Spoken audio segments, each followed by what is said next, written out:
ان بدنیت لوگوں نے اتنا نقصان کر دیا پاکستان کا. ان کی یہ غداریاں جو ہے نا کروڑوں مسلمانوں کی جان جائے گی. یہ خالی معمولی غداری نہیں ہے کہ آپ نے تھوڑی سی کرپشن کر لی ہے, تھوڑے سے پیسے کھا گئے. یہ غداریاں پورے پورے ملک ڈبو دیتی ہیں, لاکھوں کروڑوں انسانوں کی جانیں جائیں گی, ملکوں کے درمیان جنگیں ہو جائیں گی. کیونکہ پوری دنیا میں اس کی مثالیں آپ دیکھ رہے ہیں کہ اب پانی کے اوپر جنگیں آ رہی ہیں.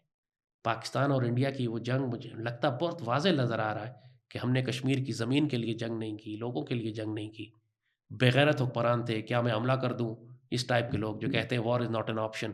کشمیر کی جہاد لی, کشمیر کی جہاد اگر تم نے کیا تو تم ظلم کرو گے پاکستان پہ اور کشمیریوں پہ. اس قسم کے بغیرت لیڈر ہمارے. میں پیسیفسٹ ہوں, استغفر اللہ رب العالمین.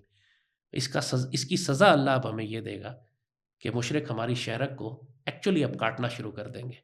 پھر دیکھتے ہیں کہ ہم جنگ کرتے ہیں کہ نہیں کرتے. پوری دنیا میں نا جیسے آپ نے کہا کہ پانی اب ایک ویپن آف ماس ڈسٹرکشن بن چکا ہے, ایک اسٹریٹجک ایسٹ ہے. پانی جس کو ہم فار گرانٹیڈ لیتے ہیں کہ جی پانی سے, تیل اور گیس کے بارے میں کہا جاتا ہے کہ جناب یہ اسٹریٹجک ایسٹس ہیں اور جس ملک کے پاس تیل اور گیس نکل رہی ہے وہ بڑا امیر ملک ہے. اب جو دنیا جس میں ہم داخل ہو چکے ہیں اس میں جس ملک کے پاس پانی ہے وہ سب سے زیادہ امیر ملک ہے. دنیا میں کئی ملکوں کے درمیان, بڑے بڑے ملکوں کے درمیان اس وقت اگر خوفناک جنگیں ہو رہی ہیں یا ہونے والی ہیں وہ پانی کے ذخیروں کے اوپر ہے. یعنی پورا افریقہ اس وقت بالکل آگ کے دہانے پر بیٹھا ہوا ہے.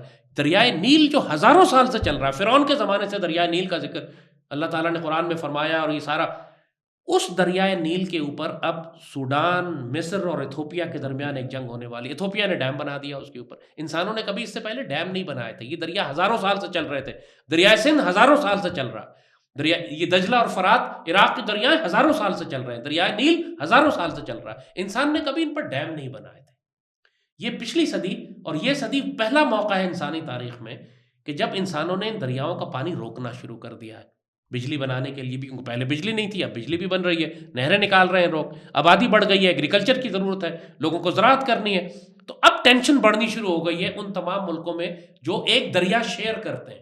یعنی ظاہر ہے دریا نیل جو ہے وہ پورے ایسٹ افریقہ سے چلتا ہے, وہ ایتھوپیا تو سوڈان تو مصر.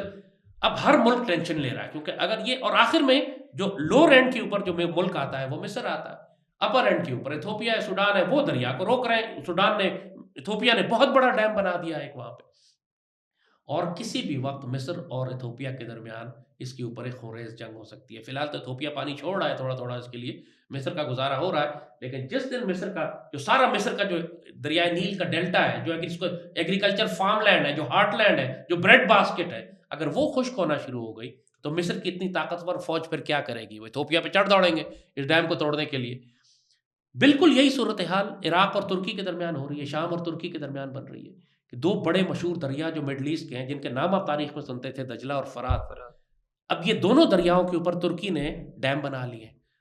حدیث شریف میں بھی ہم کو ملتا ہے کہ ایک وقت آئے گا کہ دریائے دجلہ یا دریائے فرات خشک ہو جائے گا, اور اس کو خشک ہونے کے تمہیں زمین میں وہاں سونا نکل آئے گا, تم اس سونے پہ قومیں لڑیں گی پھر آپس میں.